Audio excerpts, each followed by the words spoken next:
গ্রামে এক কাঁদারের কাছে একটা কুয়ো ছিল।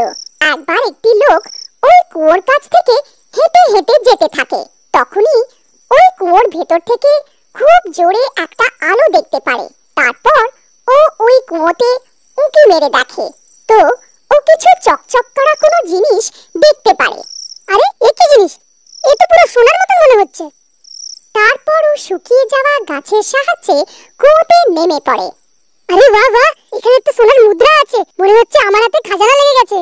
তারপর ও শুকিয়ে যাওয়া ডালের সাহায্যে ওখানে খোদাই করতে শুরু করে। আরে বাহ, আমার ধারণা তো ঠিক বেরোলো, আমি তো সত্যিকারের মালামাল হয়ে গেছি। তারপর ও আরো মুদ্রার লোভে আরো গভীর খুঁড়তে থাকে। তারপরেই ওই গর্তের থেকে একটা হীরের আংটি পেয়ে যায়। ও ওই হীরের আংটিকে টানার চেষ্টা করতে লাগে। তখন আংটির সাথে সাথে পুরো একটা গোটা হাত বাইরে বেরিয়ে আসে। আর ও এইটা দেখে খুব ঘাবড়ে যায়। আর ওই হাত থেকে আংটি বের করে তাড়াতাড়ি ওই গাছের ডালের সাহায্যে কুয়োর থেকে বাইরে বেরিয়ে আসে আর ওখান থেকে পালিয়ে চলে যায়। তারপর একদিন রাজু কুয়োর কাছ থেকে হাঁটতে হাঁটতে যেতে থাকে। এত জোর আলো দেখে ও আশ্চর্য হয়ে যায় আর কুয়োর ভেতরে উঁকি মারতে থাকে। তখনই ওই খুনি হাত ওকে কুয়োর ভেতরে টেনে নিয়ে যায়। আমাকে বাঁচাও, বাঁচাও, বাঁচাও! এই আমার আংটিটা ফেরত দিয়ে দে, না হলে তো টুকরো টুকরো করে খেয়ে ফেলবো।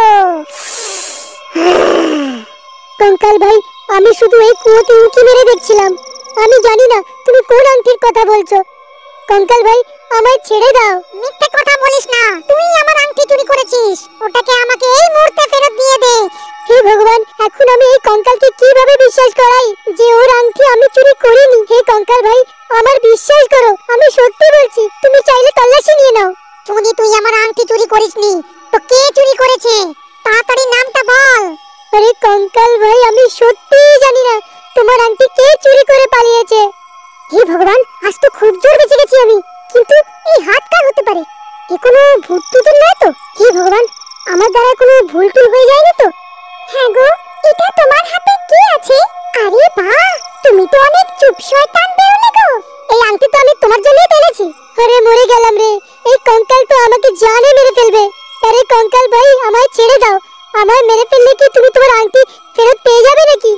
আমায় ছেড়ে দাও, আমি তোমার আংটি খুঁজতে সাহায্য করতে পারি। আমায় শুধু একদিনের সময় দিয়ে দাও, আমি তোমার আংটি ঠিক খুঁজে ফেরত নিয়ে আসবো।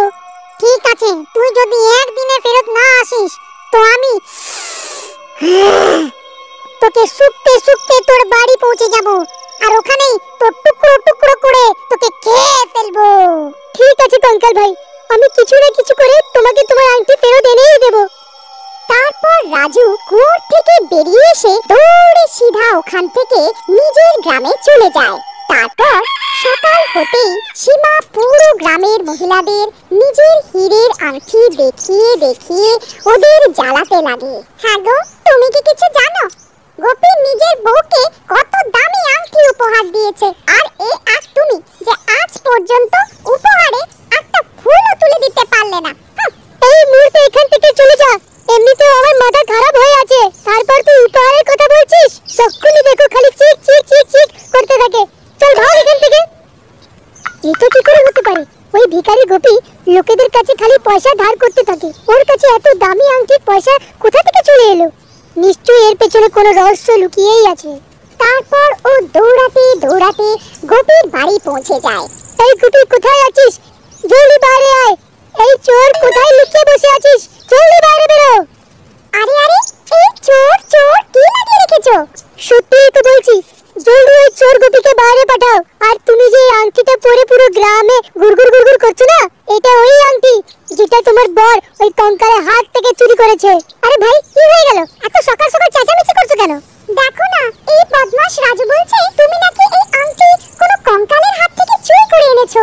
আরে না না, এটা তো আমি শহর থেকে কিনে এনেছি। এই রাজু, তোর এত সাহস, তুই আমার উপরে চুরির দোষ দিচ্ছিস? আমি এটা ভালো করে জানি, যবে থেকে আমি আমার বউকে এত দামি আংটি উপহার দিয়েছি, তবে থেকে তোমরা গ্রামের লোকেরা জ্বলে পুড়ে মরছো, এই জন্যই এরকম উল্টোপাল্টা কথা বলছো। এই রাজু, তুই চুপচাপ এখান থেকে যাবি, না ধাক্কা দিয়ে তোকে এখান থেকে বার করব। তারপর রাজু চলে আসে। তখনই ওর বউও ওখানে এসে যায় আর ওকে চিন্তিত দেখে ওকে চিন্তিত হওয়ার কারণ জিজ্ঞেস করে। তারপর রাজু ওকে সব কথা খুলে বলে। আরে বাবা গো বাবা, আমরা এই কোন সমস্যায় ফেসে গেলাম। হ্যাঁ গো, তুমি এই মুহূর্তে ওই সীমান্ত থেকে ওই আংটি নিয়ে ভূতকে ফেরত দিয়ে এসো, না হলে রাত হতেই ওই ভূত এখানে এসে পড়বে। আরে ভগবান, আমি গুপির বাড়ি গেছিলাম, কিন্তু ওরা আমাকে ধাক্কা মেরে ঘর থেকে বের করে দিল। হ্যাঁ গো, আমার মনে হয় ও এত সহজভাবে আংটি আমাদের দেবে না।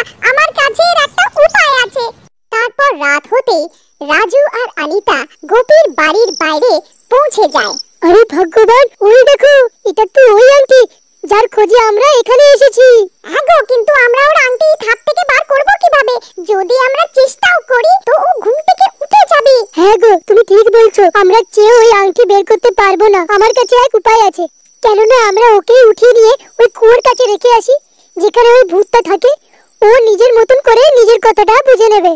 তারপর ওরা দুজন আস্তে করে ওর খাটটাকে উঠিয়ে নেয় আর আস্তে আস্তে জঙ্গলের দিকে চলতে থাকে।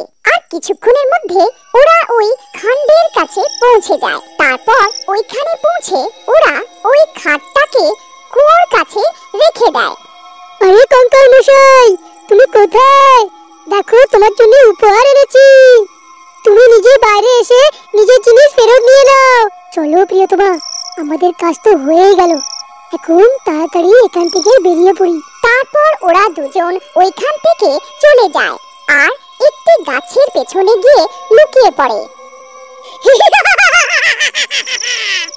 আরে আমি তো শুধু আমার আংটিটা চেয়েছিলাম, কিন্তু ওই গ্রামের লোক তো আমাকে এক উপহারও নিয়ে এসে দিল।